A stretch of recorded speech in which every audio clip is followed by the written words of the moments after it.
ओम श्री गणेशाय नमः। ओम नमः शिवाय। चंचला के प्रयत्न से पार्वती जी की आज्ञा पाकर तुम्बुरुका विंध्य पर्वत पर शिव पुराण की कथा सुनाना, विद्युत का पिशाच योनि से उद्धार करना तथा दोनों दंपति का शिव धाम में सुखी पूर्वक रहना इस अध्याय में वर्णित किया गया है। सूत जी बोले, हे शौनक, एक दिन परमानंद में निमग्न हुई चंचला ने उमा देवी के पास जाकर प्रणाम किया और दोनों हाथ जोड़कर वह उनकी स्तुति करने लगी। चंचला बोली, गिरिराज नंदिनी स्कंद माता उमे, मनुष्यों ने सदा आपका सेवन किया है। समस्त सुखों को देने वाली शुभ प्रिय आप ब्रह्म स्वरूपिणी हैं। विष्णु और ब्रह्मा आदि देवताओं द्वारा सेव्य हैं।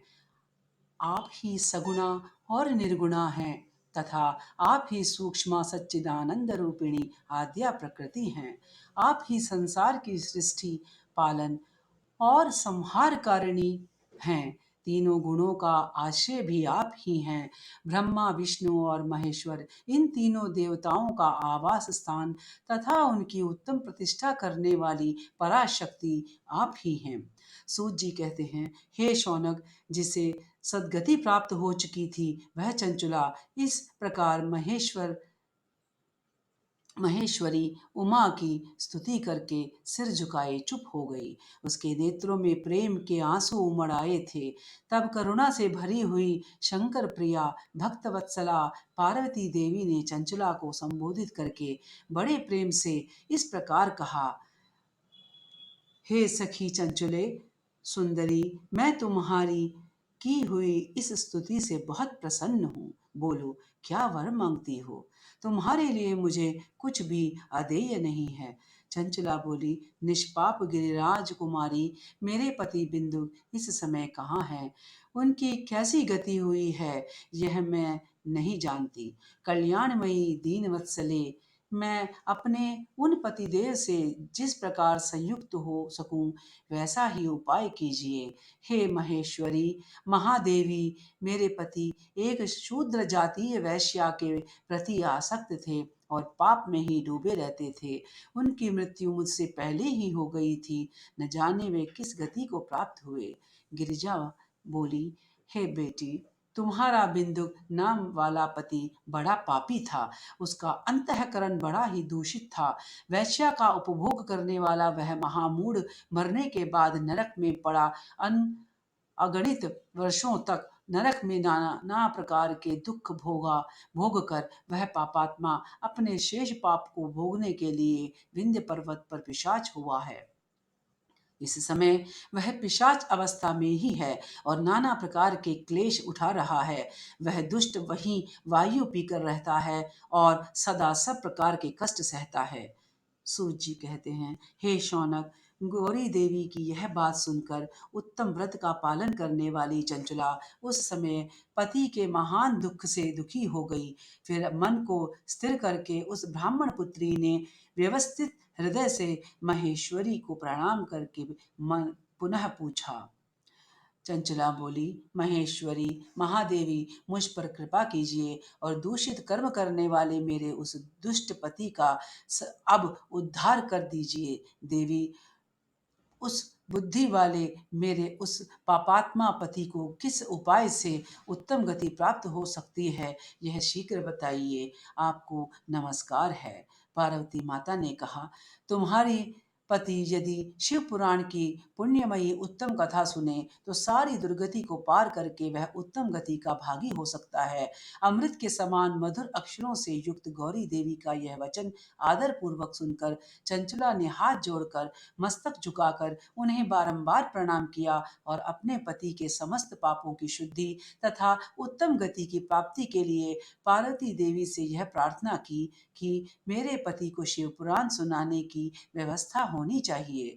उस ब्राह्मण पत्नी के बारंबार प्रार्थना करने पर शिव प्रिया गौरी देवी को बड़ी दया आई। उन भक्त वत्सला महेश्वरी गिरिजराज कुमारी ने भगवान शिव की उत्तम कीर्ति का गान करने वाले गंधर्वराज तुम्बुर को बुलाकर उनसे प्रसन्नता पूर्वक इस प्रकार कहा, तुम्बुरो, तुम्हारी भगवान शिव में प्रीति है। तुम मेरे मन की बातों को जानकर मेरे अभीष्ट कार्यों को सिद्ध करने वाले हो। इसलिए मैं तुमसे एक बात कहती हूँ, तुम्हारा कल्याण हो। तुम मेरी इस सखी के साथ शीघ्र ही विंध्य पर्वत पर जाओ। वहां एक महाघोर और भयंकर पिशाच रहता है। उसका वृत्तांत तुम आरंभ से ही सुनो। मैं तुमसे प्रसन्नता पूर्वक सब कुछ बताती हूँ। पूर्व जन्म में वह पिशाच बिंदुक नामक ब्राह्मण था। मेरी इस सखी चंचुला का पति था, परंतु वह दुष्ट वैश्यागामी हो गया था। स्नान संध्या आदि नित्य कर्म छोड़कर अपवित्र रहने लगा। क्रोध के कारण उसकी बुद्धि पर मूढ़ता छा गई थी। वह कर्तव्य कर्तव्य का विवेक नहीं कर पाता था। अभक्ष्य भक्षण, संजनों से द्वेष और दूषित वस्तुओं का दान लेना, यही उसका स्वाभाविक कर्म बन गया था। वह अस्त्र शस्त्र लेकर हिंसा करता, बाएं हाथ से खाता, दीनों को सताता और क्रूरता पूर्वक पराये घरों में आग लगा देता था। चांडालों से प्रेम करता और प्रतिदिन वेश्याओं के संपर्क में रहता था। बड़ा दुष्ट था। वह पापी अपनी पत्नी का परित्याग करके दुष्टों के संग में ही आनंद मानता था। वह मृत्यु पर्यंत दुराचार में ही फंसा रहा। फिर अंत काल आने पर उसकी मृत्यु हो गई। वह पापियों के भोग स्थान घोर यमपुर में गया और वहां बहुत से नरकों का उपभोग करके वह दुष्टात्मा जीव इस समय विंध्य पर्वत पर पिशाच बना हुआ है। वहीं वह दुष्ट पिशाच अपने पापों का फल भोग रहा है। तुम उसके आगे यत्न पूर्वक शिव पुराण की उस दिव्य कथा का प्रवचन करो, जो परम पुण्यमयी तथा समस्त पापों का नाश करने वाली है। शिव पुराण की कथा का श्रवण सबसे उत्कृष्ट पुण्य कर्म है। उससे उसका हृदय शीघ्र ही समस्त पापों से शुद्ध हो जाएगा और वह प्रेत योनि का परित्याग कर देगा। उस दुर्गति से मुक्त होने पर बिंदुक नामक पिशाच को मेरी आज्ञा से विमान पर बिठाकर तुम भगवान शिव के समीप ले जाओ।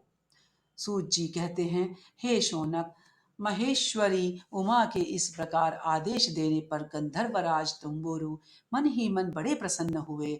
उन्होंने अपने भाग्य की सराहना की। तत्पश्चात उस पिशाच की सती साध्वी पत्नी चंचला के साथ विमान पर बैठकर नारद के प्रिय मित्र तुम्बुरु वेग पूर्वक विंध्याचल पर्वत पर गए, जहां वह पिशाच रहता था। वहां उन्होंने उस पिशाच को देखा। उसका शरीर विशाल था, ठोड़ी बहुत बड़ी थी।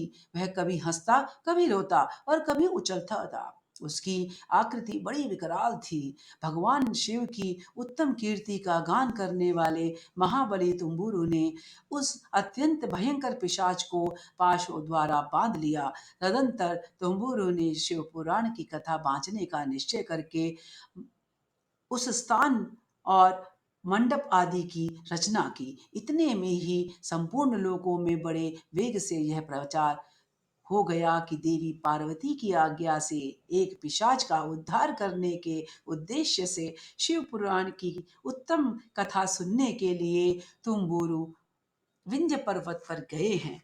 फिर तो उस कथा को सुनने के लोभ से बहुत से देवर्षि भी शीघ्र ही वहां जा पहुंचे। आदर पूर्वक शिव पुराण सुनने के लिए आए हुए लोगों का उस पर्वत पर बड़ा अद्भुत और कल्याणकारी समाज जुट गया। फिर तंबुरु ने उस पिशाच को पाशों से बांधकर आसन पर बिठाया और हाथ में वीणा लेकर गौरी पति की कथा का गान आरंभ किया। पहली अर्थात विंध्येश्वर संहिता से लेकर सातवीं वायु संहिता तक महात्म्य संहिता शिव पुराण की कथा का उन्होंने स्पष्ट वर्णन किया।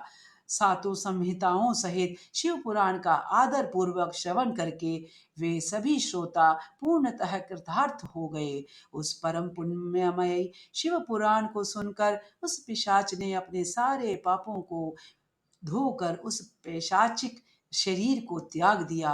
फिर तो शीघ्र ही उसका रूप दिव्य हो गया। अंग कांति घोर वर्ण की हो गए। शरीर पर श्वेत वस्त्र तथा सब प्रकार के पुरुषोचित आभूषण उसके अंगों को उद्वासित करने लगे। वह त्रिनेत्रधारी चंद्रशेखर रूप हो गया। इस प्रकार दिव्य देहधारी होकर श्रीमान बिंदुक अपनी प्राण वल्लभा चंचुला के साथ स्वयं भी पार्वती वल्लभ भगवान शिव का गुणगान करने लगा। उसकी स्त्री को इस प्रकार दिव्य रूप से सुशोभित देख वे सभी देवर्षि बड़े विस्मित हुए। उनका चित्त परमानंद से परिपूर्ण हो गया। भगवान महेश्वर का वह अद्भुत चरित्र सुनकर वे सभी श्रोता परम कृतार्थ हो गए। प्रेम पूर्वक श्री शिव का यथोगान करते हुए अपने अपने धाम को चले गए। दिव्य रूपधारी श्रीमान बिंदुक भी सुंदर विमान पर अपनी प्रियतमा के साथ बैठकर सुखपूर्वक आकाश में स्थित हो बड़ी शोभा पाने लगा। तदंतर महेश्वर के सुंदर एवं मनोहर गुणों का गान करता हुआ वह अपनी प्रियतमा तथा तुम्बुरु के साथ शीघ्र ही शिवधाम में जा पहुंचा।